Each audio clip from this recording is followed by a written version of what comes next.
welcome to Screen Preach, Episode 1. I'm your host, Ben Morganti, and this is a brand new podcast about cinema and television. Man, it's hot in here, too. I was thinking about turning the air conditioning on. Didn't want to, mess with the audio. There's already a shit ton of cars going by outside all the time. I sound a little out of breath. That's because I just ran down with a bunch of laundry. So, you hear me breathing? Just deal with it. Alright, so what's going on, people? I was thinking about just drinking my coffee, like Crystalia does, just sipping my fucking coffee, but then, I'd have to shit my pants halfway through this. If you listen to this, and you probably enjoy the sound of my voice, or you, at the very least, don't mind listening to it. I'm still working out some of the kinks. My original idea is to just talk about one movie a week, just basic breakdown of one movie I saw in the week. But this episode is going to be different. It's an introduction, so I thought that I would do a recap 2019. And for those of you who are only listening and not watching this, let me explain my little setup here. I'm on my couch, in my studio. No, in my apartment. Got my dog with me. You might hear her snoring. I'm gonna try to keep her awake. Hey, we're working here. What are you doing? Her name is Donut, and you'll see, if you're watching this, you'll see her. When I've been going through life now, and I just talk to myself about movies. Like in my head, I'm always just breaking them down and just talking, thinking about them, dissecting them. So I figured, why not record it? If people like my perspective, that's great. If they don't, that's better, because then, it's more of a conversation. 2019 was a big year in movies. Movies are like a religion to me, So let's talk about it. In the name of the Godfather, the son of Odin, and the Holy Jedi. Let's talk about it. In every episode, I'll start with some news, going on in the industry. Try to always start with that. Disney and Sony executives address Spider-Man deal. For those of you who don't know, that the MCU almost lost Spider-Man. Sony tried to pull him from the MCU, and then they ended up working out a deal after Tom Holland and CEO Bob Iger of Disney talked. Tom Holland was a little drunk, or buzzed, and they worked something out. They worked it out where Spider-Man would get one more solo movie next year, July 2021, and he would appear in one more crossover in the MCU. But it looks like they're hoping this deal continues for many years, so it would be great. Spider-Man stays in the MCU, that's great. Speaking of the MCU, there's been a lot of talk. Fans have wanted John Krasinski from The Office and A Quiet Place, and Jack Ryan, and many more things. John Krasinski, they wanted him to play Mr. Fantastic in the Fantastic Four. Now, not that that's not a bad casting. The news, by the way, is that John Krasinski himself wants to play Mr. Fantastic. So not just the fans, but him. Cool. Here's the thing. He's a little older than who I picture playing Mr. Fantastic. And all these rumors out there and fantasies that fans get in their heads about who they want to play somebody and this person might play somebody. At the end of the day, Marvel is going to cast someone you might not even have heard of before. And you know what? It works. It fucking works. Let them do their thing. Most of the time, it's going to be someone you haven't heard of. They're going to cast somebody, and it's going to be an unknown. And I honestly think that for the Fantastic Four, you want to go a little younger and a little fresher. People you haven't heard of. That's just what I think. Not that I can't see Krasinski playing Mr. Fantastic, because I can, but I just think Marvel seems like that's the route they would take. And if you don't think that I'm telling the truth, look at Tom Holland, Mr. Peter Parker, Did you know who the fuck he was before Spider-Man? Because I didn't. Now I can't see anyone else playing Spider-Man. Matt Reeves hints that the Batman will have a year one connection. Matt Reeves posted for Bruce Wayne's birthday the other day on Twitter, and he put up a still from the comic book Batman Year One by Frank Miller. Now, I've heard that the Batman will be more based on Long Halloween, not Batman Year One. I could see it being both, but at the end of the day, it's going to be Matt Reeves' vision. It's going to be totally different anyway, and that's the best thing about adapting something. So last week, or maybe it was 2 weeks ago now, I think it was last week, the screen test for the Batman Batsuit was put online. It's Robert Pattinson wearing the Batsuit. And I know, we're still talking about the whole Robert Pattinson thing. A lot of people are skeptical, or were skeptical, like, why Robert Pattinson? But I didn't really feel one way or the other about it.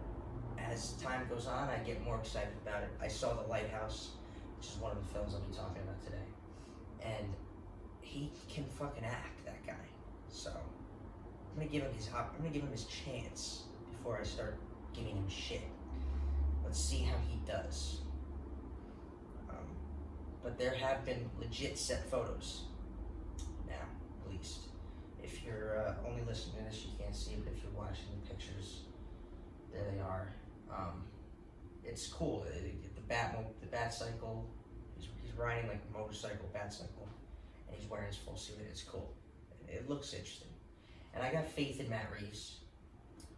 I think the Planet of the Apes trilogy is fantastic. I think he did a good job there, so I would give him his due, let him do his thing. The Batman, it's interesting because when it comes to the whole DC and Marvel thing, DC realized that they have to stop trying to be Marvel, you know? They proved that with Shazam, they proved that with Joker, and Batman's a character that we just, I think in our culture we need to see him, and the fact that Christopher Nolan's trilogy set the bar so high, it's very hard for us to accept anything else. But then I look at Joker, we accepted this version of Joker, even with Heath Ledger's performance, forever will go down in history as one of the greatest performances and one of the greatest portrayals. But we embraced Joaquin Phoenix's Joker. It tells me that we can embrace someone else trying to really bring their take to the role, Bruce Wayne. So I'm excited about Robert Pattinson potentially being up there with great Batmans. You just don't know. I know that, Ben Affleck had a hard time, but he was a product of that studio system bullshit, trying to replicate Marvel, trying to do these interconnected stories. I think if he got a real stab at it, it might have been better. I think really would have been better. Mahershala Ali will star in a genre-bending film for Apple TV Plus titled Swan Song. Mahershala Ali, Moonlight, Green Book, and he's playing Blade in the MCU, which is awesome. Is set to star in and produce what is being described as a genre-bending drama titled Swan Song. The story for the film is set in the near future and explores how far someone will go and how much they'll sacrifice to make a happier life for the people they love. Oh, that can get deep. That sounds like it could get pretty deep. The film will be directed by Academy Award winner Benjamin Cleary, who also wrote the project. He said in a statement, "I've been developing Swan Song for a while, and when I sat down with Apple, it was immediately clear they completely understood my vision. Once Mahershala agreed to join us, I knew we had something really special. To be making this movie with Mahershala and Anonymous at Apple is an absolute dream." Well, Good for you, Benjamin Cleary. That sounds awesome. I am excited. I like movies like that you didn't even know existed until they come out and you see it. I mean, we live in a time with all these crazy blockbuster films that are fun, and there are a lot of really good quality. There really are. But it's those ones that slip in there. And that's why today is really about 2019's filmography. It was a great year because of those movies. There were a lot. There were a lot that just kept coming out. We got the Loki series, potentially introducing Kang the Conqueror. Now, Kang the Conqueror is a big bad. He is like Thanos level big bad. The way that the Infinity Saga of the last 10 years was building to Thanos, this next arc that starts with Black Widow in May could be setting up Kang the Conqueror. Speaking of things that could be getting set up, I had to talk quick about Red Hulk. There's rumors Red Hulk could appear in She-Hulk. The fact that She-Hulk exists tells me that there's a chance that Marvel has regained the rights back to Hulk, like fully regained them. They had I think they owned a share, so they were able to use Hulk, but they couldn't give him a solo film. Yeah, see, a lot of people didn't know that. But think about it: the Incredible Hulk, which technically exists in the MCU with Edward Norton, not Mark Ruffalo. That was distributed by Universal, so they were able to make that. When Marvel started making their own films with Disney, they were bought by Disney. Then think about it. Hulk has only appeared in Avengers movies or someone else's movie, like Thor. So the fact that we're getting She-Hulk tells me that Red Hulk looks good. I had to talk about Red Hulk because I wrote a Red Hulk screenplay in college, and it would not work now. I would have to totally rewrite it. I wrote it after Civil War, so it wouldn't fit in this current timeline. I'm not going to rewrite it because I think that Red Hulk will appear very soon too, and that just I missed the boat. Say that I missed the boat. Like I had a real shot at making that. But Thaddeus Ross, General Ross, he first appeared in that Edward Norton Hulk movie. They brought him back in Civil War to kind of make Incredible Hulk exist again more, that they had that connection. Ross is the father of Betty Ross, Bruce Banner's love interest, who we haven't seen since Liv Tyler played her. But we've seen Ross now. We've seen him in Civil War, we've seen him in Infinity War, and he's set to appear in Black Widow in May. So it tells me, yeah, they're building to that. Red Hulk is an interesting character to me. I know he's not interesting to some people, but Ross is known for being that authorial anti-superhero, greedy, struggling relationship with his daughter, figure, okay? He's known for chasing monsters. He chased after the Hulk. He was a big part of the Sokovia Accords. This guy becoming a Hulk and having to battle his demons is more interesting to me than Bruce Banner battling his demons, I think. It makes Red Hulk interesting to me. That's why I wrote a movie about him. It's why I think there should be upcoming arcs, more Ross-oriented arcs in the future of the MCU. Fans are signing a petition to have J.J. Abrams' director's cut released. I thought Rise of Skywalker was good. I didn't think it was great. I say yes to this only because there were a lot of things in Rise of Skywalker that didn't get answered fully, or could have been more. There could have been more light shine on certain areas. So director's cut gives you more. If it answers more questions, gives you more. A more complete narrative. It might even make the movie a little better. I don't think that's why fans want it. I think fans just crave as much Star Wars content as they can get. So a director's cut means just more Skywalker saga. I'm all for it, especially since I think it could help the film. not hurt it. In some cases, you can hurt it. There's no point, if the movie was amazing or great, you wouldn't need a director's cut. That's it, But, let's be real. There are no director's cuts. There are. But most of the time when you hear about director's cuts, it's for films that didn't do as great as we expected them to. Then I heard this. The Cassian Andor show is set to go through rewrites. This is becoming a common trend for Star Wars. Obi-Wan series went through rewrites, or is going through rewrites. Now this one. It can't hurt, I guess. I think at a certain point it can hurt. I do believe that at a certain point a project is done, and writing it and rewriting it after a while, it's just, you're potentially harming it. But writing is rewriting, so, let them do their thing. I hope it works out. For those of you who don't know, Cassian Andor is a character from the Rogue One movie. He dies, spoiler alert. I should have said spoiler alert first, but he dies. Because if you know what that movie's about, they all die.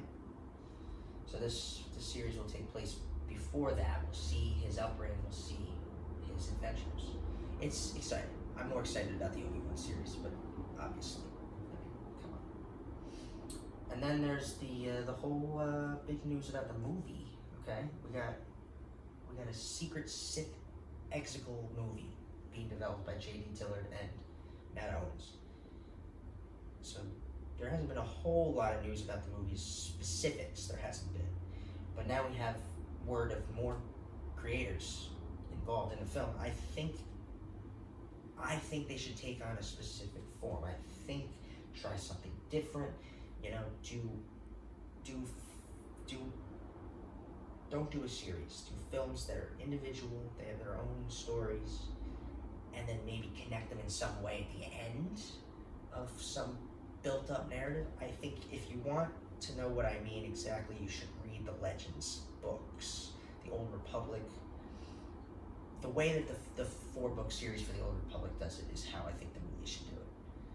All 4 of those books are about different characters in different adventures, but in the same time period. And there's a lingering, overshadowing villain of those books. That is interesting. If they take some kind of form like that, I'm all for it. But I've just been hearing so many things that it makes me think they're doing that. The fact that these guys are doing a movie now. You have Rian Johnson still supposedly doing a movie for them, another one, director of Last Jedi. You have Kevin Feige's, Marvel's Kevin Feige is supposedly involved somewhere down the line in Star Wars. Which, how that guy has time for anything else is amazing to me. He's so fucking busy making Marvel movies and TV shows. He's doing more than I've ever seen now. You got unbelievable amount of content coming out in the next 2 years alone. 2 years. Think about how many, we got 23 movies in 10, 12 years, whatever. In 2 years, we're getting like 11 projects or something. It's ridiculous. I don't know how he's doing Star Wars, but I hope that they take on some new style. Star Wars needs it. Star Wars needs it. I swear, if they do any more big galaxy-ending level fucking wars that it gets repetitive. They need to switch it up, and this might be how they do it. I don't believe that some people even think that the Skywalker saga isn't really over, that they'll bring those characters back, they'll do more, but I don't think I do believe if you're gonna do that, it needs to be different. It just needs to be different. It can't be a rehash of the big war against the Empire or the First Order or whatever. Like, it just needs to be something different. Okay, then there's this big one here. I wanted to talk about this. Eli Roth to direct Borderlands movie based on video game. Okay. Never played Borderlands. Sorry to you fans out there. Haven't played it. But I'm excited about this because I want a good video game movie. I like Eli Roth. This is exciting. Okay, here's the thing. Video games are long form. I don't care what anyone says, they're long form. Where does long form storytelling really belong? The answer, television. If you're going to adapt a video game, it should be on TV. It shouldn't be a movie. That's why Game of Thrones works so well, because even books should be adapted to TV, not movies. That's why there's so many debates about, oh, the book was better than the movie. Yeah, because they left out a bunch of shit that you really enjoyed from the book, because it should have been a TV show. Same thing with video games. I'm a big believer they should be on TV. I'm a huge fan of Assassin's Creed. I'm writing an Assassin's Creed TV show right now. The movie Assassin's Creed, it stinked. It's stinky. It was fun, but it sucked. I don't want to. It wasn't good. Okay, but think about that.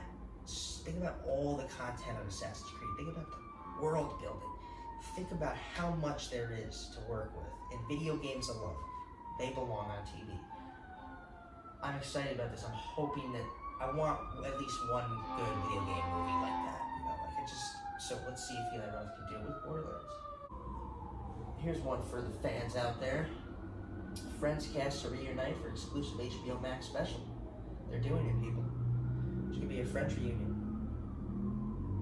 Seinfeld's better, but I still loved Friends. They're doing a Friends reunion. So that's cool. I think we talked about enough news. I think that's really it. I mean, there's also some stuff about The Mandalorian Season 2, possibly featuring an epic lightsaber battle. Spoilers for The Mandalorian at the end. Moff Gideon, the villain, he introduces live-action Star Wars to the Darksaber, a Mandalorian / Jedi weapon. Keep that in mind too. Who's gonna wield that in the end? Who's gonna fucking wield that? But the fact that there might be lightsaber action, it's so much hype. It's so much fucking hype. Oh, there's also new set photos for Carnage with Woody Harrelson's new haircut. Check this out.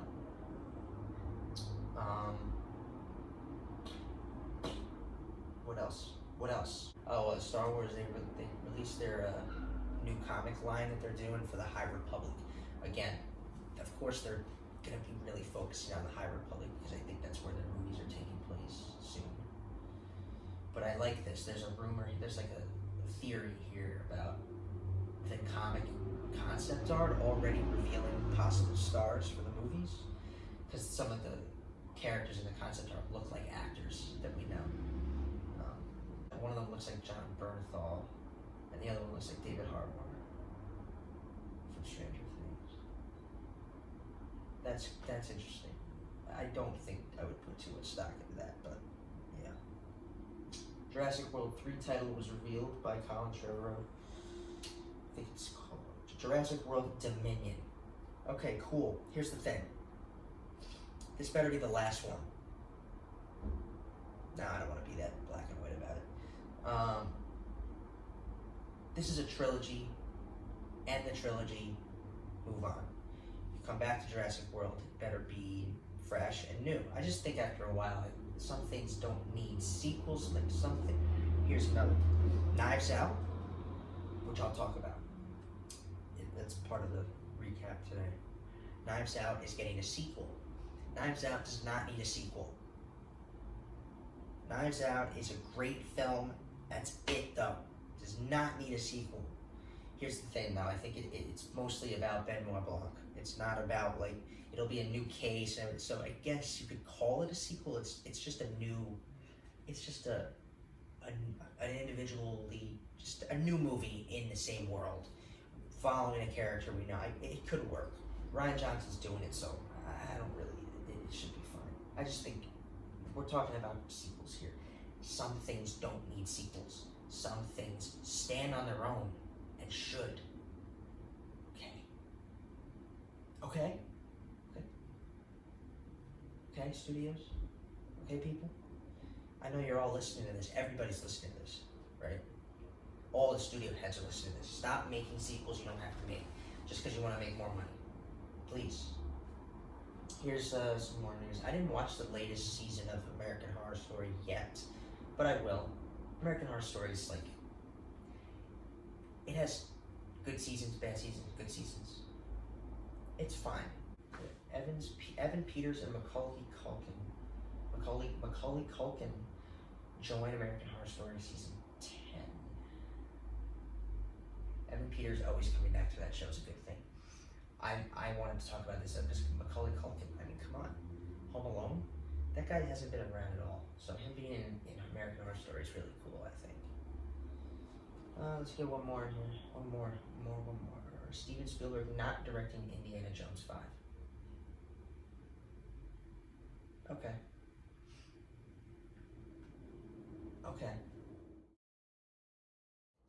So let's get right into it.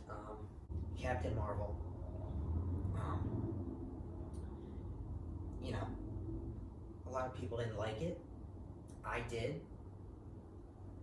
It wasn't the best Marvel movie they've made, you know, and considering the track record that they had, they put out a lot of quality films, a lot of hits. So this one, you know, being in between Infinity War and Endgame, yeah, it doesn't stand out. But, I mean, it worked. Let's talk about the themes of humanity, okay? Serious themes of humanity in this film. The overall idea that no one is who they seem, and that you may not even know who you are. Carol did not. The Skrulls twist worked for me.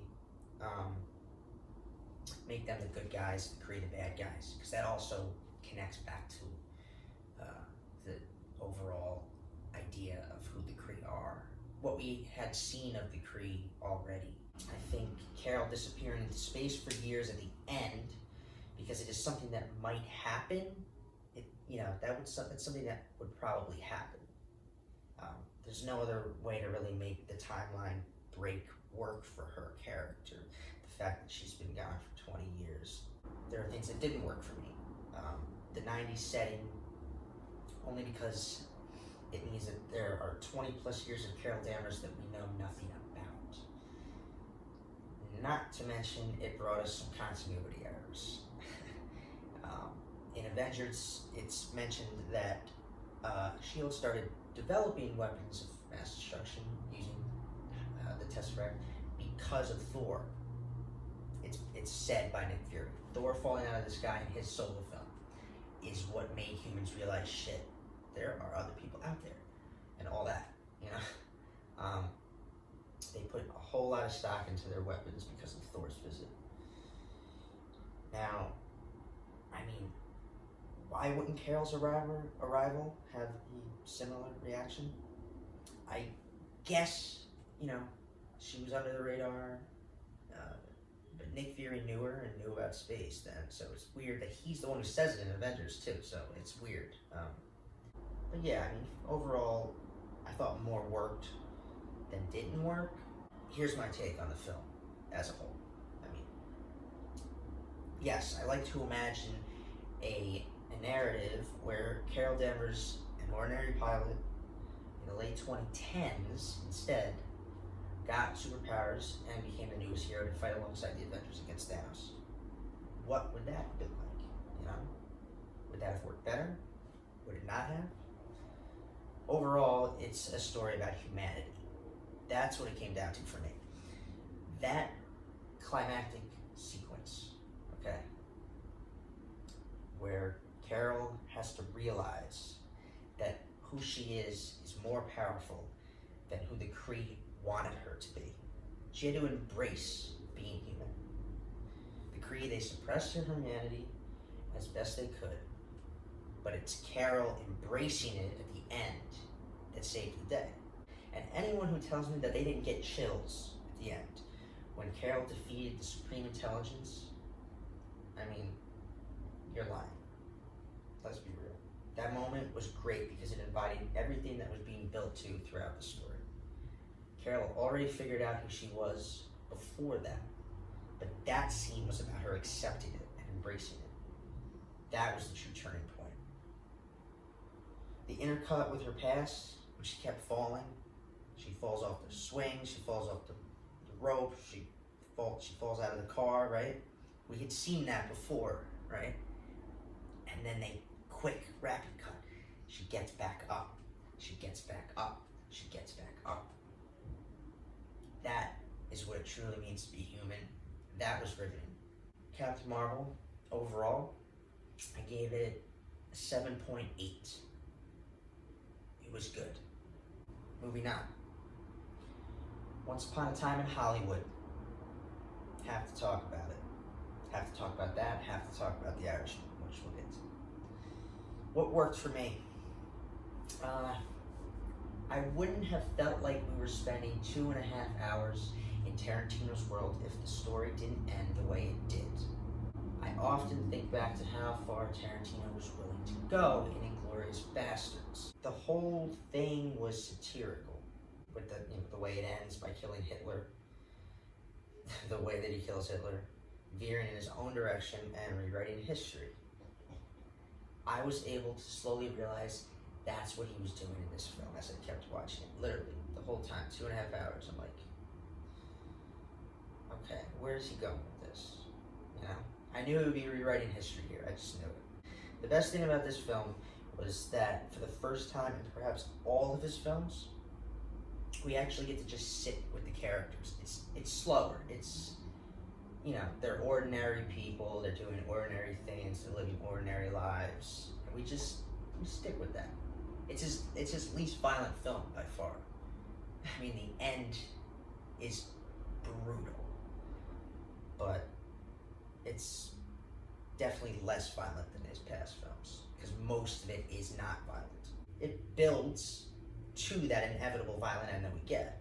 As you sit and watch, you kind of remind yourself that this is Tarantino, right? You're like, when's it coming? When's the blood coming? When's the violence gonna come? And the slow build allows the absolutely brutal end to work. It works that much more. It has that much more of an impact. You're like, oh shit. There it is. That's what we knew was coming. Performances were stellar all around. So, the casting was spot on. The sets, the costumes, the 1970s Hollywood energy that seeps in and never fades. What didn't work for me? Sometimes a film is unnecessarily long, but it doesn't devalue any of the artistry, so I can't really say that it didn't work. It just sometimes felt like we could have sped up some of the scenes, some of the sequences, maybe a little bit. It was hard to find things that didn't work for me, but I suppose the length was probably the only thing. What's funny about that is I enjoy long movies too. I really do. I enjoyed this one. I did not enjoy it. I'm just thinking back to when I saw it, and it's sometimes felt a little long. Felt like there were dragging moments. But the ending makes up for it, so. My overall take on the film, I won't specifically point out what I think the story is really about or saying, what the message is or anything, but I wanted to point out something that intrigued me about the movie.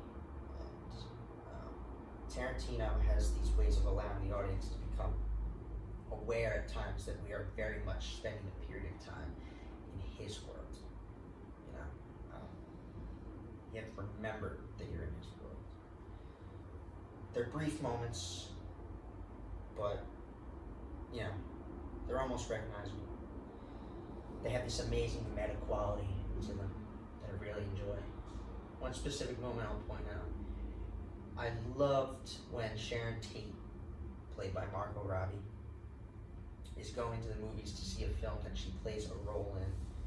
She goes up to the teller and asks to see the movie, then asks for a discount because she's in the movie, right? The teller is disbelieving that this young woman standing before her is Sharon Tate, that this young woman is in the movie, right? The scene naturally progresses. She goes in, she watches the film, the actual film, by the way, with the actual Sharon Tate in it, which of course is Tarantino's way of allowing the real Sharon to exist in this film, which is cool. The teller not believing that it's Sharon Tate standing before her struck me as like a foreshadow for what the ending would bring. And here's why. We spend these moments with Sharon throughout the film, come to relate to her innocence, to embrace her aura every time she floats across the screen for another moment. We care about her. We also care about Margot Robbie, the actress. We pray to not see this young woman get butchered, as we all know she did in reality, right? This moment at the theater is Tarantino subtly letting us know that's not going to happen. It's not Sharon Tate, as the teller implies. It's Margot Robbie playing Sharon Tate, going to watch a movie Sharon Tate is actually in. It's a small moment, but it allowed me to become aware that yes, we have to remember that we aren't in reality here. We're in Tarantino's universe, and in that universe, nothing will play out the way you think it does. Overall, Once Upon a Time in Hollywood, I gave a 9.4. It was great. Moving on. Jojo Rabbit, had to talk about. What worked for me. Let's follow up on the satirical comment from before. You know, what better way to follow up on Once Upon a Time? This was one of the biggest surprises of 2019 for me. It's full-on satirical. I mentioned Inglourious Basterds too, right? That took place in the same time period as this. I just, I needed to talk about it because it was one of the best written films of 2019. There was also so much relevance in this film, like even for today, you know, so much heart. What didn't work for me, not a whole lot. It might take a little, you might have a hard time getting into it a little bit in the beginning, but not really. You come to care about Jojo really quick. You know, you empathize, you sympathize. The kids making fun of him. You know, he's an outcast. You just, you know, even with his skewed point of view, which is not his fault, you know. Some moments a little goofier than others, but I didn't see that was unintentional, so. Sometimes I felt like Rosie, the character played by Scarlett Johansson, the mother, great performance. I just felt like Rosie sometimes neglected Jojo a little bit. I get that. Nothing mattered more to her than her son. But when she spends hours on end away from him, putting the cause first, it came off as reckless. It was probably why her death struck me even more. You can be sad or you can be mad. She put herself in that situation and it left her son without a mother. But that was her sacrifice. My overall take on this one, it was hard not to find relatability in this film. Aside from the fact that the themes of love and freedom drive the story to its end, there was a lot to take away from the subtle messages. There was relevance in talking about this commonly covered political landscape and time period. We've seen World War II before many times, but there was a lot of relevance even for Americans in the 2020s now. I mean, people have a way of believing everything they hear today. You can't tell me that's not true with the media and everything. We have a way of just hearing something or reading something and believing that it's true without knowing more about it or enough about it. People have no problem following crowds, judging people, situations based on minimal information. We do that today. It was most interesting, I think, for Taika Waititi, from the filmmaker, to look at Nazi Germany from this perspective, to spend time in Nazi Germany, not like in another country during this time period. Because it's true that, I mean, first of all, I don't think it would have worked the same way for the satirical aspect. I think it was perfect for that. It wouldn't have worked the same way if it took itself too seriously. It's kind of, you know. But to think about Nazi Germany now in this day and age is laughable, right? Because of how ridiculous Nazism was, right? But you know, I mean, so it had to poke fun at that idea, and that's why the movie works so well. Because those sad and brutal the truth of it is, you know, people really did believe everything Hitler told them. A lot of Germans just fell into the crowd and believed him when he told him all these things. He was going to make them great. And it's true that aside from attacking various groups of people and cultures, many do forget that the first country he invaded was his own. People in Germany really did try to fight back and lost their lives because of it. My favorite part about watching this film was the fact that we followed a young boy. Boys are easily corruptible. YTT makes a point of comparing the men of Nazi Germany, the men, to that of naive and stupid boys. It's easy for Jojo to believe Hitler is some savior because the men are telling him that. The men are just as childish as he is. They're all young boys, all of them. They're all young boys, believing everything they hear. That's what made the climactic sequence so effective. By cutting between grown men fighting and young boys fighting, just further enforces the idea that it's not boys and men out there, it's just boys. This also added another layer to the women of the story. They have real strength and conviction, more so than the men do. Rosie and Elsa are strong characters who take the most risk and actively defy the absurdity that is Nazi Germany. This makes Rosie's death that much more compelling. It was a huge gut punch when I saw that scene, seriously. I did not, that came out of nowhere. It hit you exactly how it was supposed to hit you. I mean, no joke, I actually cried.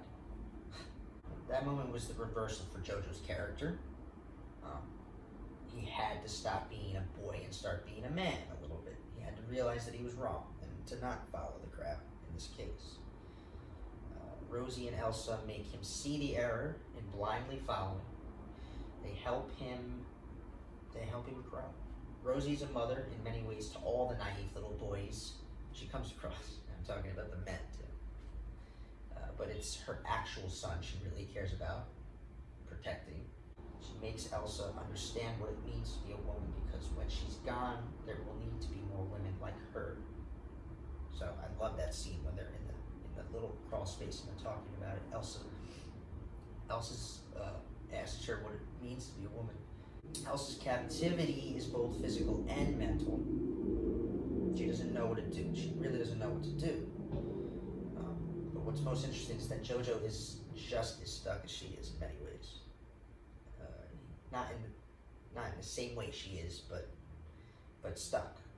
They both need to be freed, is what I'm trying to say. In the end, they signify that freedom, of course, with the dance we all hoped would be coming. They talk about it multiple times throughout the film, about how dancing is freeing, you know. And Jojo asks Elsa what's the first thing she'll do when she gets out. She says, I think I'll dance. And the two of them at the end in the street dancing. Perfect. That's the only way that film could end. Jojo Rabbit, I gave it 8.9. It was great. Moving on. The Irishman. What worked for me? Well, for someone who is perhaps one of the biggest Scorsese fans around, me, this film struck me as a masterful piece of cinema. Mind you, this is not his best work. Most filmmakers will peak earlier than in their 70s. It's not his best. He did peak earlier. Goodfellas has always been my favorite Scorsese film, not to mention my favorite film in general. Taxi Driver is, in my opinion, Scorsese's masterpiece. Regardless, I think what's most fascinating about this film is Scorsese's ability to go about telling a story in a familiar setting that he's done it a million times, but in a different way. His mafia dramas have always covered multiple decades, but this one takes the cake. I mean, he covers a lot in this one. His mafia dramas have always been about exposing the tragic nature of organized criminals by somewhat glorifying their experience. But The Irishman is different. I also read the book. I read the book by Charles Brandt. And there's not a whole lot the film leaves out. you have a runtime of 3.5 hours, that too, that's incredible to have made something so great that's also so long. It's hard to keep people interested. I know that there have been people who've struggled with that. In short, all the unnatural elements that went into the making of this film are all why it works so well. The main theme of the film was most important. The idea of friendship that was so powerful it shaped events in American history, right? There are moments of greed, yes, all those films have it. Sacrifice, but friendship, I think, trumped all of that. For the first time sitting down and watching a mafia film by Scorsese, I can honestly say these characters and their journeys were sad.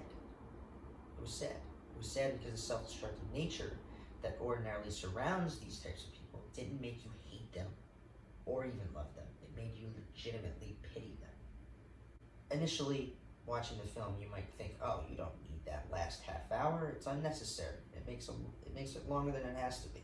But the truth is, you need that last half hour most of all. You really do. Everything Frank, played by Robert De Niro, did was in the service of his friends and his union. His ultimate sacrifice was that he chose those things over family. What's worse is that when these elements collided, it cost him everything.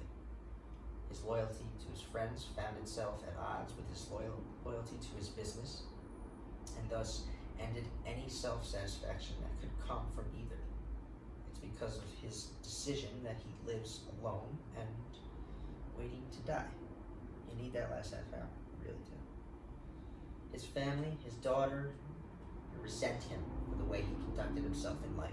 There are a lot of great Scorsese gangster moments, that of course we simply needed to have as audiences. There were those funny moments, violent moments, but the ending was different. It was one of the most different for his gangster films. It was actually sad and tragic. It took everything Frank had to kill his good friend, Jimmy Hoffa. And it cost him everything, as we see. We see the spiral downhill for him in the last half hour. What didn't work? Honestly, the one thing that really struck me was the stunts. In some cases, they should have taken a different route. Because for the most part, De Niro, Pacino, Pesci, they do a really good job. There's one scene where De Niro's character Frank, he takes his daughter to the market after learning that the owner had laid hands on her. Frank beats the hell out of that owner right in front of him, which is also a key character moment for the relationship of Frank and Peggy. But when Frank De Niro is kicking the guy on the ground, he does not look like a young man kicking that guy. Does not look like he looks like an old man trying. I mean, I'm surprised that it made it into the final cut because he clearly looks like an old man. He was struggling to make those movements, really. What's worse, too, is that the guy getting beat up is pretending to be hurt in moments of that stunt, and it just looks weird, looks odd. Other than that, I mean, there wasn't a whole lot that I didn't think worked. My overall take on the film. It's easy to say the film is centered around either Frank and Jimmy or Frank and Russell, as we spend the most time with them. But no, the story at its heart, at its core, is about Frank and his daughter Peggy. Yes, even with her minimal screen time and lines in the movie. Those moments were the most impactful. I mentioned the poorly designed scene where Frank beats up the shop owner. But that scene, I mean, while having his faults with the stunts and stuff, was one of the most narratively pivotal. He exposed his young daughter to exactly the kind of man he was that day, and from then on, she always knew who he really was. She saw him. Her moments in the film were always short and quiet, but those looks, it was the looks on her face that told us she saw through him. It was foreshadowing Frank's inevitable downfall. And Peggy always knew when Frank did something bad. I mean, it's why she knew it was him who killed Jimmy. She really did. Those silent moments with her were building to that moment. the end, when she finally speaks up about it. And it's interesting the line that she picks too. It's right. Daenerys' character is like, I should probably call her, talking about Jimmy's wife. And the line Peggy speaks is, why haven't you called her? She knew, like, if he was, his best friend has disappeared. You don't call his wife. She let him know. She let him know that she knew in that moment too. That scene that set up his downfall. When I say downfall, too, I don't mean the norm when you think of downfall with these kind of gangster films. I mean the downfall is usually, in gangster films, it's usually the end of the glorious and exciting run, right? For the unstoppable gangster. It's either shot or taken to prison. There was no shootout here, no car chase, no sting operation. There's no flipping for the feds and bringing down the entire organization like in Goodfellas. Now, in this case, Frank remains a successful gangster all the way to the end. He retires and dies a loyal triggerman for the mob. Even in prison, it's clear his status and reputation as the Irishman will remain his legacy. Frank's downfall is the loss of his family. He had everything in the end, but that choice, that final choice to kill his friend, was the one sin he could never come back from. He would be forced to die alone, and slowly he comes to realize that all the way until the final shot. The final shot is him sitting in his room. The door remains slightly open and peers in on a lonely man who is separate from the rest of us. A man who must live with his sins, accept them, and die all on his own. The Irishman, I give a 9.6. It was amazing. Moving on. The Lighthouse. I had to talk about this one because it was so different from anything else that came out in 2019. So obscure and so like weird, just weird, but really good. What worked for me, cinematography, the use of classical framing was essential to making this film actually work for the audience. That and the score added an eerie tone that further heightened the creepy or horrific moments. The film felt like something straight from the 40s and yet somehow transcended even that time. It was also important that these two characters be loners. They get to telling us more about themselves, and it's clear their motivations are uncertain, so they're just going through life, just lonely men. This allows for their desires to take hold that much more. That's why they needed to be these motiveless loners, because then when their desires started to kick in, it's like they had nothing else to lose. The yin and yang of their personalities and their progressively changing relationship was important. They consistently go from liking each other to hating each other, which was key to making the audience unsure which we would land on in the end, how this would end, Also, as the characters become more uncertain, so do we, as the audience. No one should be trapped on an island for months, so naturally we want to see them get off of it, get away, return home. This isn't always the case. We aren't always enthralled with their journey here, which brings me to what didn't work for me. Some things didn't work. I think as the film went on, it did get difficult to stay invested in their story at times. We feel for Howard because he is forced to endure the real shit. Howard, played by Robert Pattinson. He does the real shit work that goes with maintaining their living situation, maintaining the island. As the two men get worse, succumbing to their captivity, there just tends to be multiple scenes and sequences where we're not sure what's really going on or what's going to happen. Some moments of basic activity got boring, I will say. It get a little boring sometimes. Other moments concerning hallucination, which there was a lot of at a certain point, got confusing. But it's okay because it forced me to think harder about what was happening. For an average moviegoer, I could see how it would be hard to stay interested. But nonetheless, I accepted what the story would come to be. And in the end, it all made sense why things progressed the way they did. I totally got it. My overall take. The film is so abstract that you're supposed to be forced to think about it.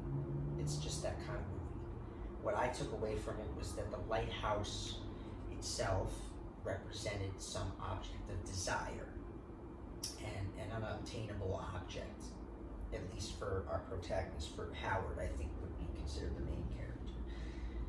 It's not quite a MacGuffin, but similar to it. It acts as a powerful force that slowly drives these men mad. The fact that we endure as much as the character does, following them through the story to an end that could have and should have happened, is meant to make us wonder what is real and what is not real. Are they going insane? Is there some deeper meaning or hidden truth we're supposed to find out? That's why we have moments of hallucination, because those moments reveal information. At first glance, you're just supposed to think they are pure hallucination to remind you that these men are going insane. I took it a little further than that. My interpretation was that it's a cycle, a never-ending repetitive cycle of obsession and insanity with the lighthouse itself at the center of everything, controlling everything. It's meant to represent man's desire for that which is beyond their reach. Some euphoric enlightenment or escape, whatever. You know, whether that escape is sexual, as moments imply, or more personal, doesn't matter. There is a moment towards the end, though, that I want to talk about, where Howard, played by Pattinson, and Wake, played by Willem Dafoe, are talking, or I think it's when they're hallucinating, but Howard sees Wake, played by Willem Dafoe, as a younger man. As part of his hallucination, he sees him as a younger man. Either a younger man or someone else entirely. I really don't know, but I saw it as a younger him, and here's why. Whether they were truly going mad or not is for we, the audience, to decide, but it comes down to the cycle I mentioned. Wake had gone through something like this before. He mentions it. Maybe he went through it 100 times, stranded on this rock with another guy. He implies it. Throughout the film, he's telling me stories about it, about all his experiences. There are many moments that are supposed to make us realize this.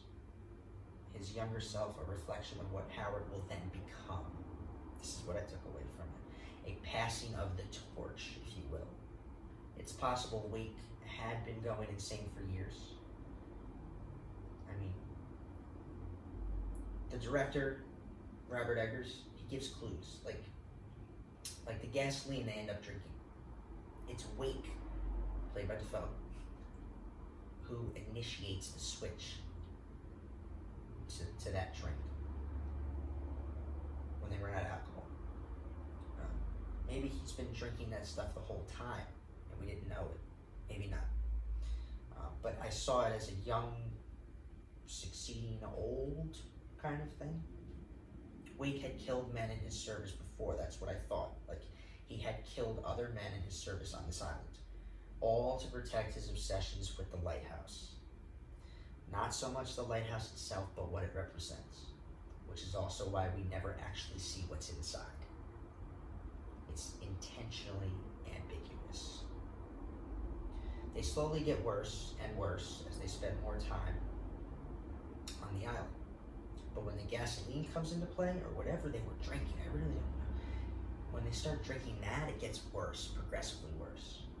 Howard becomes just as obsessed with the lighthouse as Wake, convinced there's something up there worth obtaining, and that Wake is keeping him from it. Thus, we get our inevitable conclusion. Spoilers. I should have said spoilers before I started all this, but spoilers, Howard kills Wake, goes on drinking his gasoline, and remains as the new lighthouse keeper, perhaps destined to repeat this cycle of madness again. Of course, like I said, it's for us to decide what the true meaning is, or if it is all just some slow spiral deeper and deeper into insanity. That could have been what it is. The Lighthouse, I give an 8.3. It was good. My favorite film of 2019 was Knives Out. What worked for me, the way it hit me, the way it resonated with me is why I thought it was the best. I usually base how I feel about films on whether or not the story worked, because I'm a storyteller, I'm a writer. Knives Out, in my opinion, was the best written film of the year. I loved Jojo Rabbit, and yes, it was one of the best written films as well, and I know it won Best Adapted Screenplay. But the script worked so well. The story it was so great. Every beat and plot point building to the reversal and building to the conclusion tied together brilliantly. What didn't work for me, I wouldn't say that this particular moment didn't work. It just took me by surprise. When we learned what really happened that night with Marta and Harlan, it felt odd to learn that when we did learn that. It kind of came out of nowhere. Part of me wanted Ryan to build to that a little longer, but it still worked because ultimately it wasn't a reveal. It wasn't a true reveal. I suppose it's a first screening kind of thing, you know, because, you know, once you get to the reversal, sorry about the sirens and shit. Once you get to the reversal, which is the reading of the will is the reversal. Things spiral out of control, and it's clear that we're building to something else. Something else is coming. My overall take on this, I have to admit something about this film. I saw the twist coming. I know, right? I sort of figured it out at a certain point.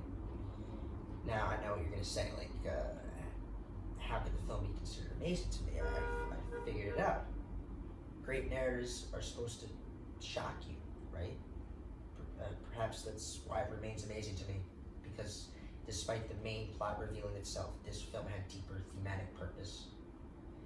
And thanks to the performances, those themes shined through in multiple ways throughout the film. Rian Johnson ties everything together so beautifully that even though I figured things out, I was thrilled to have noticed a great written moment when it came along, and why it was done the way it was done. I still enjoy when I can find something, you know. The thing about an investigative drama like this is that you have to plant seeds, right? Immediately I suspected Ransom was the true villain because his conversation with Harlan is shown to us multiple times in the first act. It's a cutaway that happens the same way each time, always ends with the grandmother asking, "Ransom, are you leaving already?" Not to mention, you don't get a good look at Ransom once during those cutaways, as if he's some shadow hovering over the entire story. If you didn't know, like I did, that Chris Evans played him, you wouldn't really know what Ransom looks like until he shows up at the house later. Which brings me to my next tell, the dogs barking. It's mentioned a couple of times, and specifically when Marta herself has to get past them that night. Harlan mentions how they know her and won't bark. Then there's Meg. Meg heard them bark the night of the murder, heard them bark. That was the last they heard that night too. When Ransom shows up to the house that day, the dogs are barking energetically at him. They come up to him, and they're not very welcoming to him, and he's not very welcoming to them. Now Ransom is a dick, okay? We learn this pretty quickly, but it's important that we get the sense that he doesn't like his family. It's the only way his deception later will work. Admittedly, it is the one time in the film I questioned if I was right about him, if he was the killer. he helps Marta, and it's believable because Evans's performance makes it believable. But more importantly, because the character of Ransom would believably go against his family. He pretty much hates them. He makes a point of being a dick to them, so it was believable that he would help Marta. From there, I allowed the story to kind of run its course. I stopped trying to figure out as much because I was still pretty sure I was right. I knew it was Ransom. I figured it was. But it didn't matter that I figured that part out. As I said before, the story is not really about who killed Harlan Thrombey. The story is about good versus evil. The story is about Marta Cabrera and her good heart. Now, Daniel Craig's Benoit Blanc is a scene stealer, for sure, but he acts as an embodiment of the good that is Marta. The two of them work together in order to unearth the truth. They do. This film has themes of kindness and caring, which is at the center of the true story here. Marta is an immigrant. Her mother is in the country illegally, and her exposure would create great conflict for her and her family. Blanc says it's best. He says it best when she beats Ransom at the end. He says you beat him your way. You beat him because you have a kind heart, right? This film has relevance for our time, people, in that it represents goodness as residing in all people. We go about judging people all the time. There's much hate and discrimination in the world, and that's the game society plays. Society in this film being represented by the Thrombeys themselves. Goodness is its own tactic, and Marta's good heart is how she beats the game her way. This is the deeper story, the story of whether or not good will trump evil. Thus, it's the moments that allow this theme to shine that are more important. It's these moments that resonated with me. Marta can't even lie without puking up the sin of lying. It's so perfect. This character trait comes back to impact the ending, the trapping of Ransom. All kinds of little moments continue to present themselves, continue to foreshadow and set up what would unravel. Harlan's quick mention of prop knife, I mean, it was so quick when they're playing Clue, or, he literally holds a prop knife. It's so quick and then that comes back to have an impact at the end. It saves Marta's life, the prop knife. So fucking good. My favorite moment of all is the epitome of good prevailing. The bookend that is the opening, closing image. Opening and closing image. We see that mug in the beginning, my house, my rules, my coffee. It's Harlan Thrombey's mug, right? It's coffee mug. It represents the power Harlan Thrombey holds over his family and his empire. The film ends with Marta holding that mug and all that comes with it as she literally towers above the others, representing her ascension to the top of the ladder. Brilliant, brilliant, brilliant, brilliant. Thank you, Rian Johnson, for that film. I gave it a 9.8. Come at me. 9.8. It was amazing. It was amazing. Alright. I think we're gonna wrap it up. Yeah. Let's do a little segment here. Season 2 of Altered Carbon came out on Netflix. And if you like sci-fi, futuristic sci-fi, it's worth giving a look. It's worth watching. It's very interesting. I might go into more detail on it later date. How about trailers? There's a new Westworld trailer that came out, worth looking at. Westworld comes back like really soon, so you don't even. Here's my thing about trailers: don't watch trailers. Watch teasers. Trailers give too much away. Watch teasers. Why would you want to ruin plot for yourself? Why would you do that? also, I guess there's a movie called Candyman. Trailer dropped. I didn't realize it was a sort of sequel to the 1992 classic. I didn't know that. But yeah, Jordan Peele is producing it. So that's a trailer worth looking at. Sci-fi question of the week, and I'll post it on Twitter too. Sci-fi question of the week is: can a lightsaber block and deflect real bullets from a real gun? Huh? Because in real life we don't have blasters, right? I don't know. You can find that posted on my Twitter at the Ben Morganti.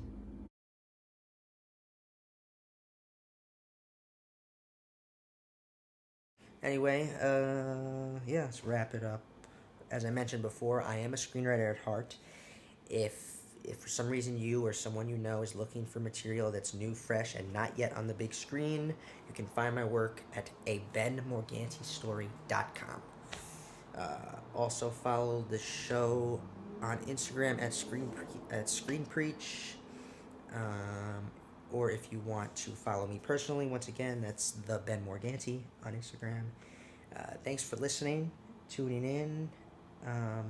Next week, come back.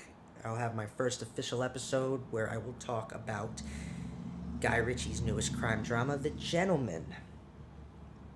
Once again, I'm your host, Ben Morganti. Thank you, and have a cinematic week.